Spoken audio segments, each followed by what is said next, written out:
नमस्ते भैया। कन्हैया लाल है।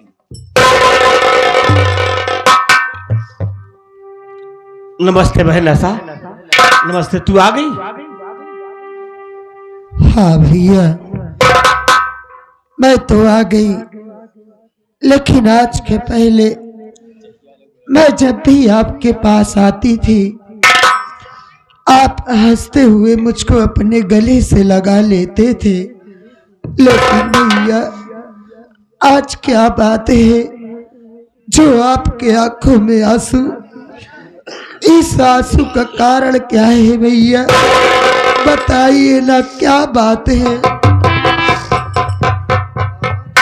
आशा बहन, मैं कहाँ रो रहा हूं पगली, रो नहीं रहा हूं, बस ऐसे बैठा था, माँ बाबूजी की याद आ गई, आंखों से आंसू छलक पड़े बहन, और कोई बात नहीं है।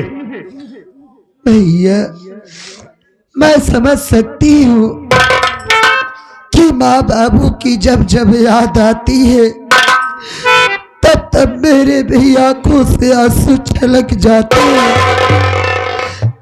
लेकिन भैया आज आपका रोने का कारण कुछ और है, आप मुझसे नहीं बताएंगे ना? तू पागल हो गई है? अगर आप मुझसे नहीं बताएंगे तो आपको आपकी आशा बहन की कसम है।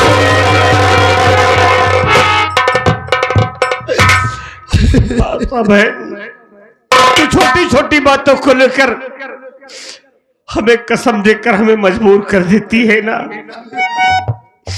तू मेरे रोने का कारण जानना चाहती है ना बहन?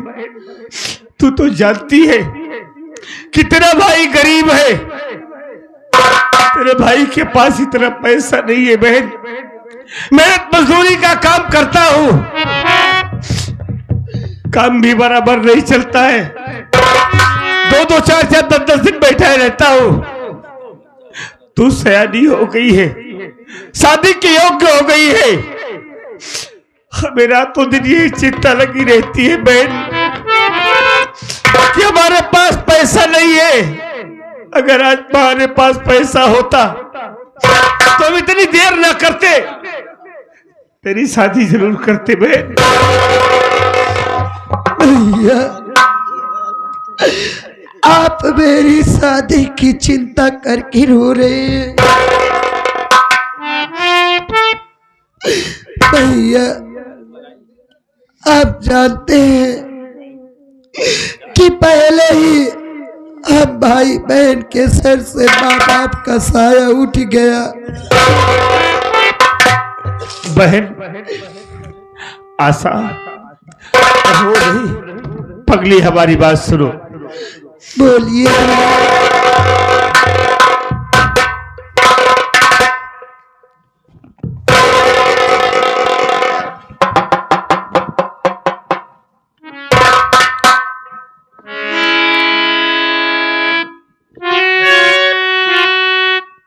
आशा बहन,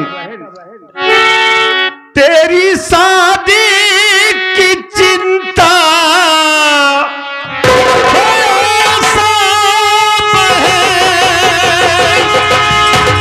किस तरह से मैं तेरी सगाई करूं,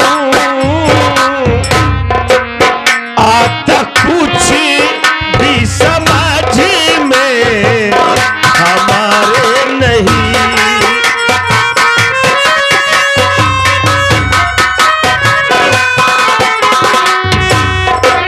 आता कुछ भी समझ में हमारे नहीं, किस तरह से मैं तेरी विदाई करूं, आता कुछ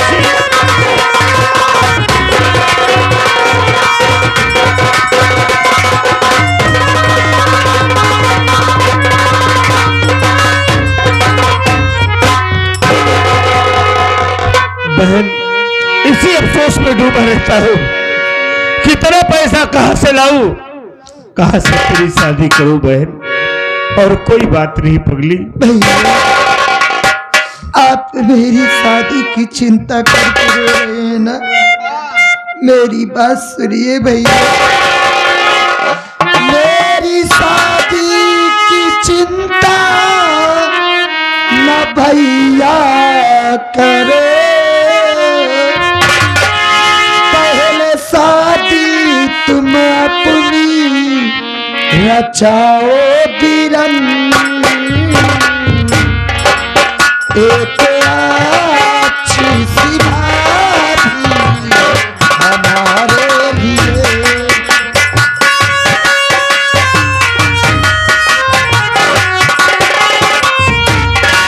एक अच्छी सी भाभी हमारे लिए, फिर शादी तुम मेरी रचाना बिरन।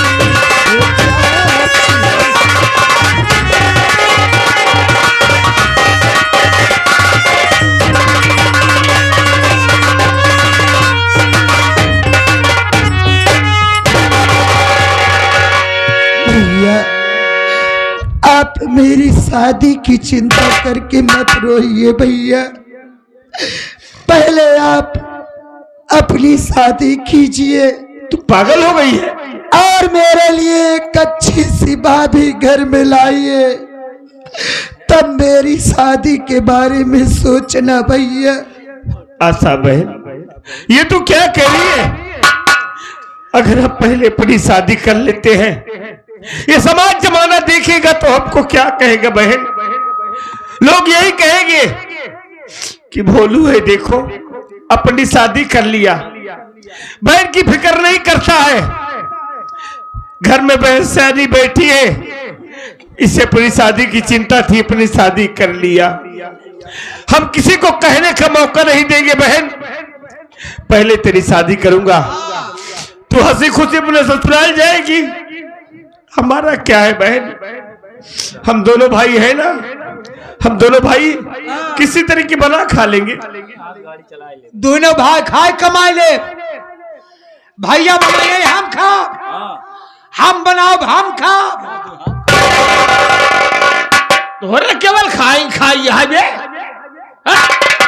हम बनाओ तब हम खा, भैया बने तब खा, तो खाब बस दोनों ने खाब ना, आपो खाइए भैया मतलब मैं आपकी बात समझ गई, आप मेरी शादी इसलिए करना चाहते हैं ना कि मैं आपके सर का बोझ बन चुकी हूँ, इसीलिए मुझको इस घर से भगाना चाहते हैं ना। अरे आशा बहन, अरे ऐसी बातें बोलकर हमारे दिल को ठेस क्यों पहुंचा रही हो? बहन बेटी कभी भाई बाप के सर का बोझ नहीं होती है। हर भाई बाप चाहे ना तो अपनी बहन बेटी को जिंदगी भर बैठा कर खिला सकता है, लेकिन उसका जीवन निर्वाह नहीं कर सकता है, क्योंकि बेटी का असली घर उसका माई का नहीं, उसके ससुराल होता है। ये विधि का विधान है, हर बहन बेटी को एक दिन ससुराल जाना होता है पगली, और तू भी अपनी ससुराल जाएगी, क्यों चिंता करती है? हम तेरी शादी करेंगे बहन, देखना तू जिस वक्त तेरी बारात दरवाजे पर आएगी ना, तुझे एक अच्छी सी दुल्हन बनाकर तुझे तेरी डोली में बैठाकर, तेरी डोली को अपने कंधे पर रखकर बहन तुझे तेरी ससुराल तक पहुंचाऊंगा। आज मालिक ने गरीबी दिया है ना, हमेशा हम गरीब नहीं रहेंगे बहन, अपनी भी जिंदगी में खुशियों के पल जरूर आएंगे। जिंदगी के दो पहलू होते हैं, एक सुख का दूसरा दुख का। इंसान को मुसीबत पे हिम्मत से काम लेना चाहिए, हिम्मत नहीं हारना चाहिए पगली। अरे अभी रो रही है तू? क्यों रो रही? फिर रोवे बहन आशा, अरे अपनी भी जिंदगी में, अपनी भी जिंदगी में खुशियों का पल आएगा, ढूंढेंगे